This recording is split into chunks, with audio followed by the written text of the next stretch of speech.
L'invité de TV5 Monde, la suite de notre semaine spéciale Québec. Nous sommes à Montréal avec un des grands auteurs québécois. Bonjour Nelby Soundat. Bonjour. Vous aviez provoqué une sorte de polémique il y a plus de 10 ans maintenant avec un livre qui s'appelait Le marché aux illusions. Vous y dénonciez le multiculturalisme. Vous n'y croyez pas? Non, je n'y crois pas. Je ne crois pas au multiculturalisme officiel qui a été encouragé, en effet, par les gouvernements.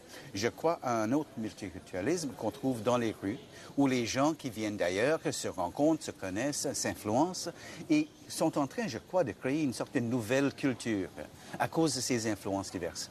Mais le multiculturalisme officiel imposé par le gouvernement, j'étais contre. Oui. Et pourtant, on va dire que vous êtes né à Trinidad, vous êtes donc un immigrant, vous êtes arrivé à 18 ans au Canada. Oui. C'était le rêve, le Canada. Vous êtes senti immigrant quand vous êtes arrivé ici? Je ne me suis jamais senti immigrant. En effet, je suis parti de Trinidad à l'âge de 18 ans, en 73, avec joie. J'avais besoin de partir et d'aller trouver une autre vie.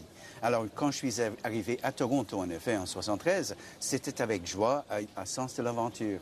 Alors, très vite, je me suis fait des amis, je me suis fait une vie.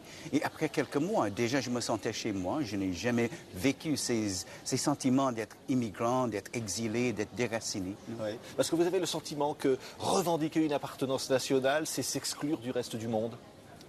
Toute l'idée d'une identité nationale me rend mal à l'aise parce que je crois que profondément, l'identité appartient à l'individu.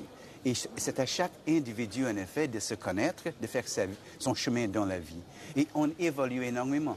Alors, le moment où on commence à parler d'une identité nationale, on parle bien sûr des stéréotypes. Comment définir ce que c'est un Américain, un Français, un Canadien, sans parler des stéréotypes. Oui. Et vous vous sentez quoi? Vous vous sentez québécois, vous vous sentez canadien? Je me sens les deux, parce que je crois que nous partageons toute une histoire, nous partageons une personnalité, nous avons des références culturelles qui sont les mêmes. Alors, j'ai passé 16 ans à Toronto, où j'ai beaucoup voyagé à travers le Canada anglophone.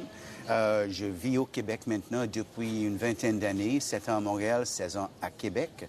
Et je me reconnais comme étant les deux, québécois et canadien, mais sans vouloir toutefois définir exactement ce que cela veut dire, parce que je ne crois pas que ce soit possible. Oui, alors que vous ne croyez pas à la souveraineté du Québec?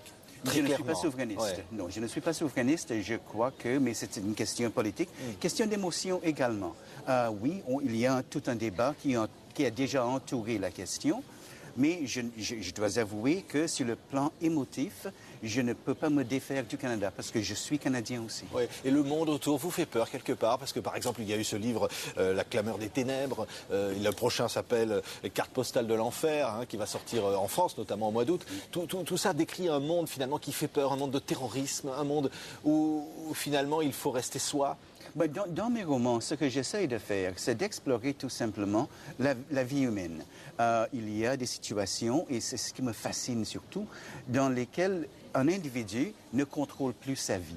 Et ce que j'aime explorer, c'est ce qu'on fait pour vivre, pour survivre, pour élever une famille, dans une situation qui nous échappe. Et je crois que dans chacun de mes livres, mes personnages cherchent une façon de se faire une vie de bonheur, une vie normale, quoi, mais dans une situation qu'ils ne contrôlent pas. Ouais.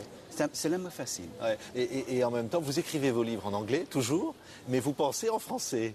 On a l'impression, parce que vous êtes quand même très francophone. Je pense dans les deux langues. Oui, je pense dans les deux langues. Jusqu'ici, mes personnages ne parlent qu'en anglais. Je suis anglophone. Mes personnages me parlent en anglais.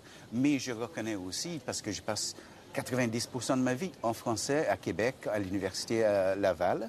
Et je me rends compte qu'il est possible que demain matin, un personnage arrive et qu'il me dise bonjour. Ouais. Et s'il me dit bonjour, bon voilà, j'arrive, je vais l'écrire en français. Oui. Mais alors, lorsque vous avez rêvé le Canada, peut-être un petit peu, parce que pourquoi vous êtes venu ici à 18 ans, ça correspond finalement à l'image que vous en étiez faite. Je n'avais pas d'image du Canada. Il y avait un certain rêve à vouloir venir vivre au Canada? Non, le rêve, c'était de quitter Trinidad. Ouais. Et j'avais 3 possibilités, l'Angleterre, les États-Unis ou le Canada. Ouais. Et c'est mon oncle, V.S. Sniper, le romancier, qui m'a recommandé le Canada comme étant un compromis entre l'Angleterre, qui à l'époque, dans les années 70, était en train de s'effondrer, et les États-Unis, une société qui, selon lui, risquait de m'avaler. Alors le Canada, c'était un compromis, mais je n'avais pas d'idée vraiment du Canada. Mais l'idée du Canada francophone non plus, vous ne l'aviez pas, celle-là? Non, en effet, je voulais faire mes études universitaires en langue et littérature française. Alors je suis allé à Toronto, une ville anglophone, pour apprendre le français. Ce qui choque mes amis québécois maintenant. Mais la vérité, comme je leur explique, c'est qu'à l'époque, je ne savais pas que le Québec existait, que le Canada francophone existait. Et aujourd'hui, vous auriez envie, comme certains, de défendre le français, la francophonie? Absolument. Vous pensez qu'il y a une menace réelle? Mais je ne sais plus s'il y a une menace. C'est certain que, puisque le Québec et l'Acadie, en effet, sont les deux sociétés francophones en Amérique du Nord, il faut quand même protéger jusqu'à un certain point cette spécificité-là, la langue et la culture, mais sans s'enfermer. Il faut quand même rester ouvert au reste du monde. Et je crois qu'au Québec, on a réussi à le faire. Oui, il faut être vigilant, mais quand même, on vit en français. Et ça ne va pas changer, ça ne peut pas changer. Ouais. Alors quand on voit cette ville de Montréal, vous avez vécu, maintenant c'est Québec, vous vous sentez vraiment dans une terre d'immigration, dans une terre, j'allais presque dire, de citoyens du monde, ici, c'est-à-dire une terre d'accueil, dans un monde qui a tendance à se replier sur lui-même, des nationalismes partout, vous sentez qu'ici, il y a quand même cette ouverture? Oui, je crois que nous restons, que ce soit le Canada anglais ou le Canada français, on reste une société ouverte, une société d'accueil. On ne s'enferme pas. De plus en plus, je dirais, on s'ouvre au monde. Et je le vois parmi mes étudiants à l'Université Laval, qui s'ouvrent au monde anglophone, ce qu'il y a une génération était inacceptable, mais qui s'ouvre également à l'Amérique du Nord, à l'Amérique centrale, l'Amérique du Sud, à d'autres langues, qui voyagent énormément. Alors, je crois que nous accueillons encore, et je sais que nous accueillons encore des immigrants. On peut arriver ici et s'enraciner assez rapidement, tout en restant ouvert.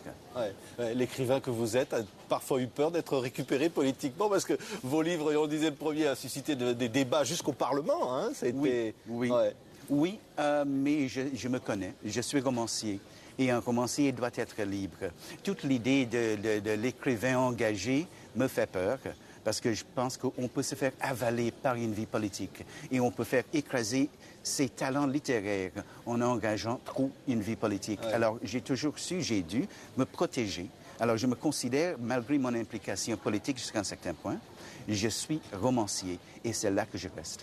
Merci Nelby Soundad d'avoir été l'invité de TV5 Monde ici donc depuis Montréal pour cette semaine spéciale Québec qu'on continuera demain avec un conteur, Fred Pellerin, immensément populaire ici. À demain, merci.